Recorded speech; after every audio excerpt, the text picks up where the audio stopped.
Paname. Ici c'est Paname. Ici c'est Paname. Ici c'est Paname. J'ai la tronche du parigot, le cœur qui palpite. On chante, on crie, Paris est magique. Le rouge, le bleu, fier de nos couleurs. Le parc en feu, ressens-tu la ferveur? Yo, salutations mes humains, c'est OP, j'espère que vous vous portez bien et bienvenue sur la chaîne. Bon début de semaine à toutes et à tous, on se retrouve encore une fois pour un avant-match. Nous sommes dans un rythme effréné, on joue tous les 3 jours, donc quoi de plus normal. C'est la Coupe de France, demain nos rouges et bleus vont affronter les Manceaux, Le Mans, ah sacrée équipe du Mans. Ah, j'ai connu une période où Le Mans c'était quelque chose, hein. C'était pas des lol les gars. Milieu, fin des années 2000, entraîneur Rudy Garcia. Ils avaient un effectif incroyable. Romaric, Matsui, Gervinho, Di Mello, Graffité, Coutadeur, Johan Pelé. Ah, c'était quelque chose. Hein. C'était une sacrée équipe, hein, il faut le dire. Notre fameuse Ligue 1. J'aime bien, moi, la Ligue 1, de toute façon. Je l'ai toujours aimée, je la défendrai toujours. Bref. On s'abonne à la chaîne si ce n'est toujours pas fait. La petite clochette à côté, on clique dessus pour les notifications de référencement. On met son plus beau pouce bleu et on lâche son petit commentaire. Alors, concernant cet avant-match, on va bien évidemment se faire un petit point mercato puisqu'il y a eu des départs. Donc, on va en parler, forcément. Ensuite, on fait les stats des deux équipes. On parlera du Mans. Alors, je vous cache pas, j'ai été faire un travail, j'ai fouiné, j'ai regardé un petit peu les stats et tout, parce que depuis qu'ils sont plus en Ligue 1, j'ai pas suivi le Mans, les gars. Je vais pas vous faire le mytho, le mec qui regarde la nationale. Non, c'est pas vrai. J'ai quand même été travaillé, j'ai fait mon job correctement. Et on finira avec nos rouges et bleus. Et c'est tout de suite pour le point mercato.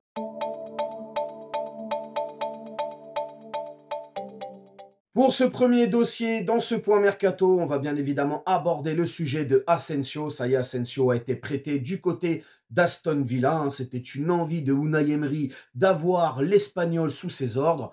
C'est chose faite, près de 6 mois, sans option d'achat et tout le salaire est pris en charge par le club anglais. Et ça, c'est plutôt pas mal. On se dégage une masse salariale, c'est très bien.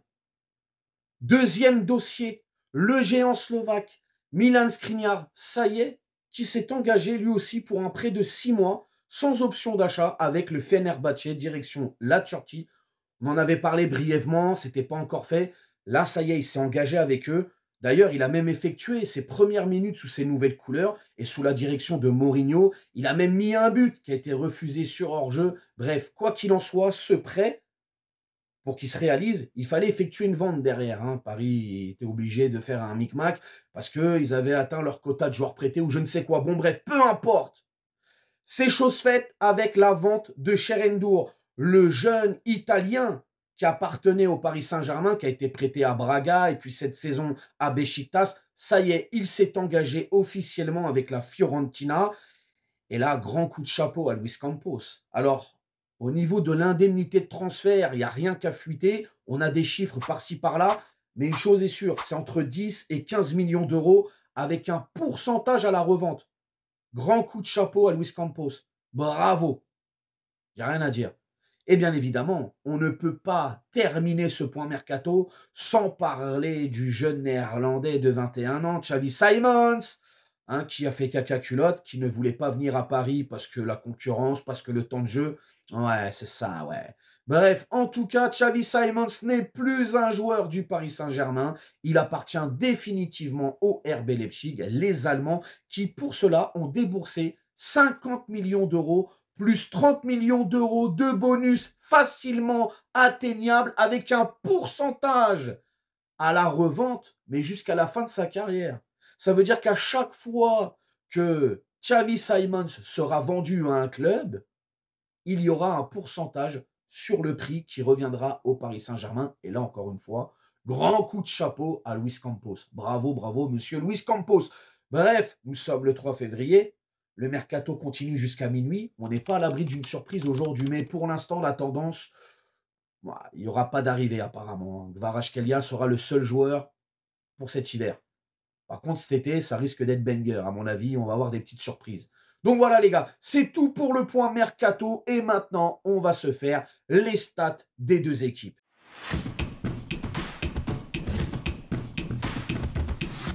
Pour ces huitièmes de finale de la Coupe de France, nos rouges et bleus prennent la direction du pays de la Loire.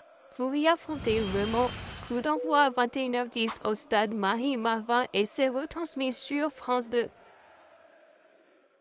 Au classement général dans leurs championnats respectifs, la Nationale pour Le Mans et la Ligue 1 pour le Paris Saint-Germain. En National, Le Mans pointe à la 6e place avec 26 points et le Paris Saint-Germain en Ligue 1 est leader avec 50 points. Sur leurs 3 derniers matchs, dans leurs championnats là aussi respectifs, pour les Manceaux, c'est 2 victoires et 1 nul. Pour les Parisiens en Ligue 1, c'est 1 victoire, 1 nul et 1 victoire. Sur les 10 dernières confrontations, toutes compétitions confondues, les 10 derniers face-à-face entre ces deux équipes, large avantage pour nos Parisiens puisque les Manceaux, c'est 8 défaites, 1 nul et une seule petite victoire. Pour les Parisiens, donc c'est 8 victoires, 1 nul et 1 défaite. Et d'ailleurs, cette petite défaite qui fait tâche dans justement ces statistiques, il faut remonter à la saison 2010. On était parti jouer les Manceaux chez eux, il me semble que c'était en fin de saison, et on s'était incliné 1-0. Bon, demain, c'est la Coupe de France, c'est une autre ambiance, c'est autre chose. Je vous mets aussi un petit tableau de stats global.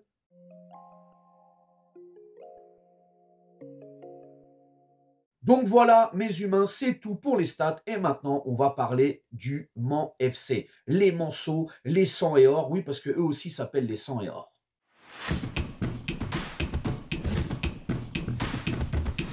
En ce qui concerne les Manceaux et la Nationale, c'est un début de saison en montagne russe au vu des résultats et même actuellement, hein, puisque ça gagne, ça fait des défaites, ça fait des matchs nuls, puis ça refait des défaites, ça gagne, ça fait des nuls. Bref, c'est littéralement les vagues. Mais il faut le dire aussi, depuis le mois de novembre, c'est une équipe qui n'a pas perdu un seul match, que ce soit à domicile ou à l'extérieur. Donc c'est quand même important de le signifier. C'est une équipe qui est coachée par Patrick Vieira. Et pour la petite anecdote, Patrick Vieira est un titi parisien. Oui, puisqu'il a été joueur professionnel, il a été formé au Paris Saint-Germain. Et d'ailleurs, je vous mets une petite photo d'archive, et c'est même la seule que j'ai pu trouver. On peut même apercevoir Grégory Pesley, si je ne dis pas de bêtises. Et comme tous les titis parisiens, il a fait ses classes, hein, il est monté, jusqu'à intégrer l'équipe réserve. Alors, je ne sais pas s'il est passé pro ou pas. Et il me semble qu'il était pro, mais quelques mois avec l'équipe réserve. Et finalement, il va s'envoler pour la D1 portugaise. Il va revenir en France. Bon, voilà à peu près la carrière de ce coach, Patrick Vieira, ancien titi parisien. C'est un coach aussi qui fait jouer son équipe en 5-3-2. Donc voilà, gros bloc défensif ou bien évidemment schéma tactique appelé mettre le bus. Alors dans le style de jeu, hein, vous l'avez compris, c'est une équipe avec un bon jeu défensif, c'est une équipe qui n'hésite pas à jouer la contre-attaque, c'est une équipe aussi qui bouge beaucoup car le coach Patrick Vieira met énormément l'accent sur l'animation de jeu. Après, comme toute équipe, il y a des faiblesses et forcément lorsque l'adversaire va vite et joue bien, eh ben, les Manceaux prennent l'eau. Voilà, littéralement. Et en plus de ça, quand on voit la forme actuelle du Paris Saint-Germain, ça risque d'être très compliqué. C'est tout ce que j'avais à dire sur Le Mans FC. Et maintenant, on peut passer à nos Parisiens.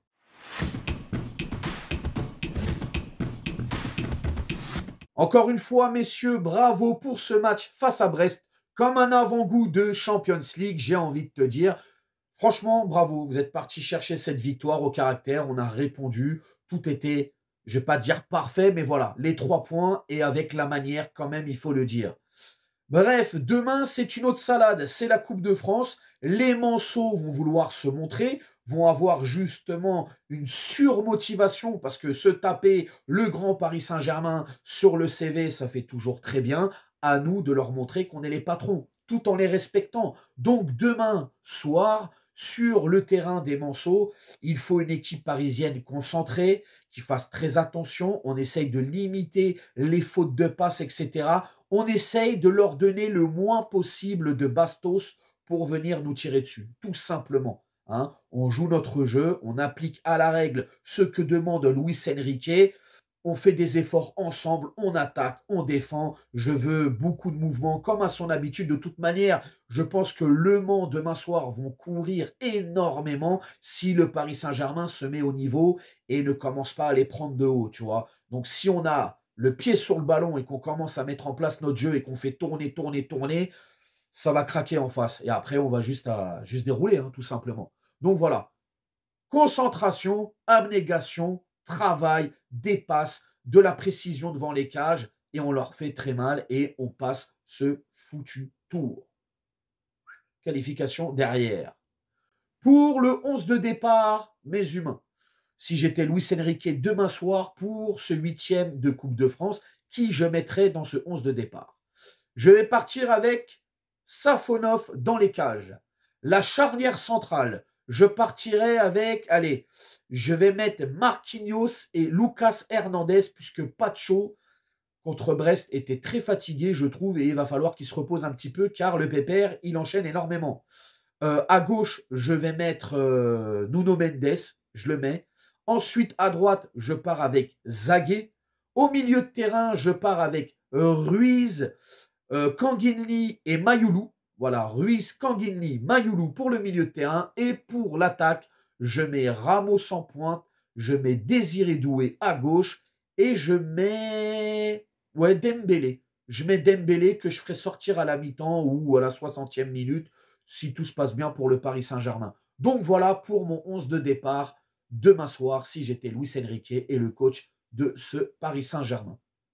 Au niveau du score, mes humains, je vois quand même une large victoire parisienne et je vois un 4-0 pour le Paris Saint-Germain, donc 0-4. Bien évidemment, je ne manque pas de respect au Monceau, mais je vois quand même cette équipe parisienne faire très mal au Mans FC. Donc 0-4. Et pour les buteurs, je vais mettre, allez, Ramos, je vais mettre Mayoulou, et allez, on va se faire plaisir, un petit doublé de Dembélé. Donc voilà, Ramos, Mayoulou et un doublé de Dembélé pour les buteurs parisiens.